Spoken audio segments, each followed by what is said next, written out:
মকর সংক্রান্তি উপলক্ষে মঙ্গলবার আগরতলার লঙ্কামোড়া এলাকার আলপনা গ্রামে পৌষ পার্বণ এবং পিঠেপুলি উৎসবের আয়োজন করা হয়েছিল। এই অনুষ্ঠানে উপস্থিত ছিলেন তেলেঙ্গানা রাজ্যের রাজ্যপাল জিষ্ণু দেববর্মন এবং আগরতলা পৌর নিগমের মেয়র দীপক মজুমদার। আগরতলা লঙ্কামোড়া এলাকার আলপনা গ্রামে মঙ্গলবার বিকেলে তেলেঙ্গানা রাজ্যের রাজ্যপাল জিষ্ণু দেববর্মনের হাত ধরে সূচনা করা হলো দুদিনব্যাপী পৌষ পার্বণ এবং পিঠেপুলি উৎসব। তথ্য সংস্কৃতি দপ্তর এবং সংস্কার ভারতী ত্রিপুরা প্রান্তের উদ্যোগে আয়োজিত এই উৎসবের উদ্বোধনী অনুষ্ঠানে এছাড়া উপস্থিত ছিলেন আগরতলা পৌর নিগমের মেয়র দীপক মজুমদার এবং সংস্কার ভারতী ত্রিপুরা প্রান্তের সভাপতি সুবল বিশ্বাস এবং আইসিএস সহ অধিকর্তা মনোজ দেববর্মা প্রদীপ প্রজ্বলন করে অনুষ্ঠানের সূচনা করেন অতিথিরা। উদ্বোধনী অনুষ্ঠানে আলোচনা করতে গিয়ে তেলেঙ্গানা রাজ্যের রাজ্যপাল জিষ্ণু দেববর্মা বলেন, উৎসবকে ধরে রাখতে হবে। বিকশিত ভারত মানে অর্থনীতির বিকাশ নয়, মানুষের চিন্তাধারা এবং মনকে বিকশিত করতে হবে। সংস্কৃতি এবং সংস্কারের বিকাশের সঙ্গে অর্থনৈতিক বিকাশ হলেই তবে প্রকৃত বিকশিত ভারত গঠন হবে বলে অভিমত ব্যক্ত করেন জিষ্ণু দেববর্মন।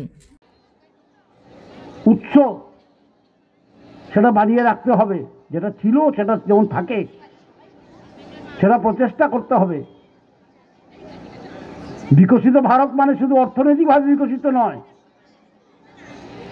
মানুষের চিন্তাধারার বিকশিত, মানুষের মন বিকশিত,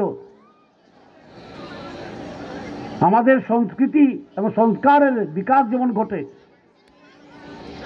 তার সঙ্গে অর্থনীতির যেমন বিকাশ হয়, সেটাকে আমরা বলবো বিকশিত ভারত। আর সেখানে আপনারা যে কাজ করেছেন সেটা খুব প্রশংসনীয়, খুবই প্রশংসনীয়। এই আলপনা গ্রামের যারা বাসিন্দা আছে ওরা খুব সুন্দর কাজ করেছে। প্রত্যেকটি বাড়িতে এত সুন্দর করে আলপনা আঁকা, পরিষ্কার রাখা, প্রত্যেক বছর একটা মেলা করা, একটা সাংস্কৃতিক উৎসব করা, সেটা প্রশংসনীয় এবং সেটা আরও এগিয়ে নিয়ে যেতে হবে। আমার খুব ভালো লাগলো যে আমি আসতে পারলাম এই ফাংশনে। আমি ছিলাম আগরতলায় এই পৌষ পার্বণে। আপনারা ভালো করবেন, আগামীবারও আসবো।